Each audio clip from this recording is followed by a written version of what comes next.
Baik, tumpuan dari Negeri Sembilan, Kerajaan Negeri akan melihat keperluan untuk menyediakan prosedur operasi standard SOP buat penganjur kawasan rekreasi Iko Pelancongan. Perinciannya bersama Amir Ashraf Rusdan. Amir, silakan.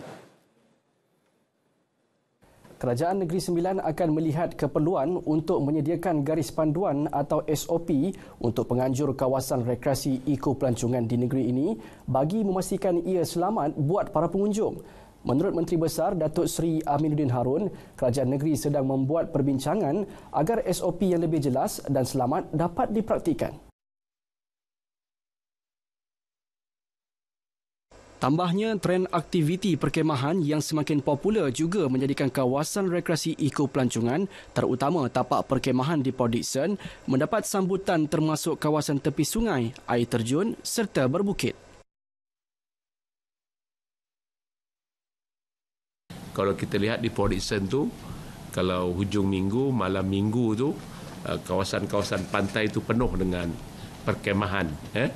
Jadi begitu juga di kawasan-kawasan tanah tinggi, kawasan-kawasan tepi sungai. Jadi kawasan-kawasan ini harus ada perundangan ataupun SOP supaya perkara-perkara yang berlaku di Batang Kali itu tidak berulang di mana-mana negeri dalam negara kita. Ini yang kita harapkan. Beliau berkata demikian dalam sidang media di Seremban. Dalam pada itu, semua lokasi rekreasi yang berisiko tanah runtuh atau kejadian kepala air di Negeri Sembilan telah ditutup buat sementara waktu bagi mengelak kejadian tidak diingini dengan mengambil kira keadaan cuaca ketika ini. Jumlah sisa pepejal yang dihantar ke pusat pelupusan sampah kini semakin berkurangan. Menurut Esko Kesejahteraan Bandar Perumahan Kerajaan Tempatan dan Kampung Baru Negeri, Teo Kok Siong, ia susulan kesedaran masyarakat yang semakin meningkat dalam mengamalkan kitar semula.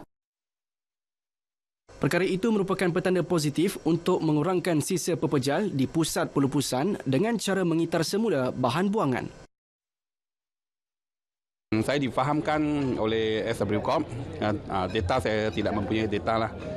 Memang adanya tanda-tanda menunjukkan bahawa sampah yang dihantar ke landfill dia memang berkurangan.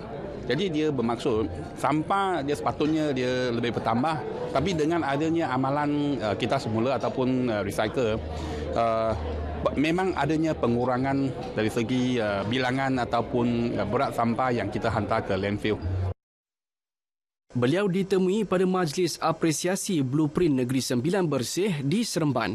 Sementara itu, Timbalan Ketua Pegawai Eksekutif SW Corp Technical, Insinyur Zulkifli Tambicik berkata, sehingga kini 33% kadar kitar semula telah dicapai berbanding sasaran 40% menjelang 2025. Pelaksanaan ekonomi, siklus ekonomi. Siklus ekonomi ini akan merancangkan lagi aktiviti bagi pengambilan bahan kitar semula dan secara tidak langsung akan menyebabkan kadar kitar semula akan meningkat. Selain itu juga kita akan memperkenalkan Standard Producer Responsibility ataupun dikenali sebagai EPR. Ya, EPR ini adalah satu kaedah di mana kita akan memastikan bahawa pihak penjana sisa, iaitu pihak industri, kilang dan sebagainya, bila dia keluarkan sisa, maka sisa itu dapat dikembalikan semula tanpa dihantar ke tapak pelupusan. Meraihkan kepelbagaian rakyat Malaysia, Metrik Konsep membawakan festival bersempena dengan sambutan Hari Krismas pada 25 Disember ini. Ketua Pemasaran Metrik Konsep Lim Kok Yi berkata, ia adalah medium untuk mendidik masyarakat mengenai cara menghargai setiap perayaan sekaligus merasai sendiri pengalaman menerusi aktiviti yang disediakan. Festival itu dilaksana pada 24 dan 25 Disember ini di tempat Country Club Sendayan dengan aktiviti seperti persembahan sarkas, pertunjukan bunga api, ruangan bergambar dengan efek salji serta nyanyian. What all of us know we have been doing throughout the years, all these festive activities, in a way, is to educate our community, is to benefit our community, and of course, at the same time, festive event is critical for us because this act as a platform where we can educate the younger generation to learn about our culture in Malaysia. Sementara itu, pengurus kanan pemasaran Brian Lee menyatakan festival itu adalah peluang untuk orang ramai meluangkan masa bersama keluarga, khususnya pada musim cuti persekolahan. Metro Concept kita akan buat satu event yang besar. So sempena Christmas, bukan saja Christmas, dia juga masa cuti akhir tahun kan.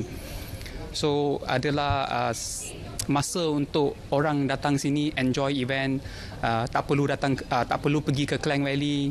So you boleh nampak dekor, ada pertunjukan salji dengan fireworks semualah. Sekian paparan dari Negeri Sembilan. Salam perpaduan. Kembali ke Angkasa Puri Kota Media. Baik, terima kasih Amir.